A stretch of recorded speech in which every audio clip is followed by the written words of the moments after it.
अस्सलाम वालेकुम। आज लेक्चर नंबर 65 के अंदर हम प्रिंसिपल्स ऑफ लर्निंग और लॉज ऑफ लर्निंग पढ़ेंगे। ये बहुत ही इम्पोर्टेंट टॉपिक है। इसमें सबसे पहले लॉ ऑफ रेडीनेस होता है कि अगर बच्चा कोई भी चीज़ लर्न करना चाहता है तो फिज़िकली, मेंटली, सोशली वो बच्चा रेडी हो।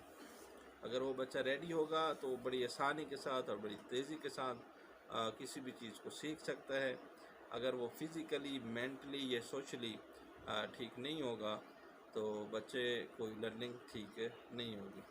अगर बच्चा फिज़िकली, मेंटली, सोशली स्ट्रांग है और वो रेडी है किसी भी चीज़ को सीखने के लिए तो वो बहुत जल्द सीख जाएगा। इसकी एक मिसाल लेते हैं कि अगर चलते चलते रास्ते में कुछ लोग खड़े हों तो वहाँ पर मदारी वगैरह हो रही हो तो आप उस काम को जल्द सीख लेते हैं। असल में मसला ये था कि वो बंदा जो है वो मुकम्मल तौर पर रेडी था, इस वजह से उसको वो सारा स्केच जल्दी जल्दी उसने सीख लिया। उसके बाद है लॉ ऑफ प्रैक्टिस। ये दूसरा लॉ है लर्निंग का।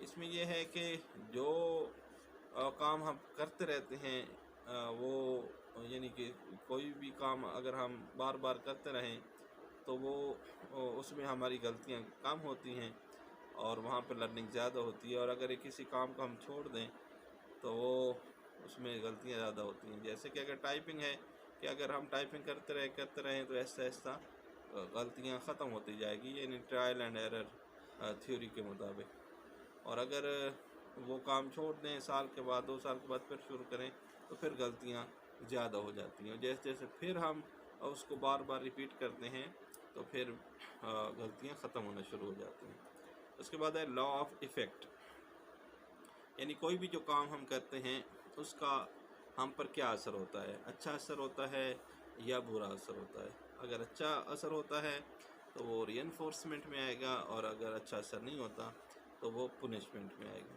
जैसे कि बात क्या, अगर आप किसी रेस्टोरेंट में जाएं खाना खाने के लिए, अगर आपको वो खाना अच्छा लगे तो वो आप बार बार खाना खाने आएंगे और आपका दिल करेगा, यानी वो अच्छा इफ़ेक्ट पड़ा।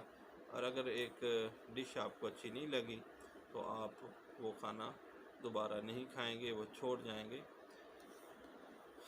तीसरा है प्रिंसिपल ऑफ प्राइमेसी। इसके मुताबिक जो चीज़ें पहले सीखी जाती हैं वो सारी ज़िंदगी याद रहती हैं। मसलन कॉलेज या स्कूल में पहले दिन की बातें सारी उम्र याद रहती है और यादों को बुलाया नहीं जा सकता। इस तरह किसी लेसन की इब्तिदा में बच्चे गौर से सुनते हैं और वो बातें भूलती भी नहीं हैं, और जैसे जैसे टाइम गुजरता जाता है बच्चों की तवज्जो ख़त्म होती जाती है और वो बातें उसको याद ही नहीं रहती। अगला प्रिंसिपल है प्रिंसिपल ऑफ रिकवरी। जो चीज़ें प्रिंसिपल ऑफ रिसेंसी, ये है प्रिंसिपल ऑफ रिसेंसी। जो चीज़ें आप करीब हाल में करते हैं वो आपको याद रहती हैं और फिर ऐसा ऐसा भूल जाती हैं। यानी जो करीब तरीन वाक़यात होते हैं वो इंसान के जहन में रहते हैं। रिसेंसी का मतलब भी ये है कि करीब का जो ज़माना है। उसके बाद है प्रिंसिपल ऑफ इंटेंसिटी। बाज़ औक़ात बड़ी जल्दी सीख जाते हैं कुछ वाक़यात को। मसलन अगर किसी के घर में आग लगी हो तो उसकी तमाम तफ़सीलात फ़ौरी याद हो जाती हैं और वो देर पा भी होती हैं क्योंकि वहाँ पे इंसान की इंटेंसिटी लर्निंग की ज़्यादा हो जाती है। उसके बाद है प्रिंसिपल ऑफ फ्रीडम, कि अगर एक स्टूडेंट रियाजी नहीं करना चाहता और वो बायोलॉजी करना चाहता उसको बायोलॉजी पढ़ने दें, इसमें आज़ादी होनी चाहिए। जितने बच्चे को आज़ादी देंगे, फ्रीडम देंगे, उसकी लर्निंग आसानी से होगी।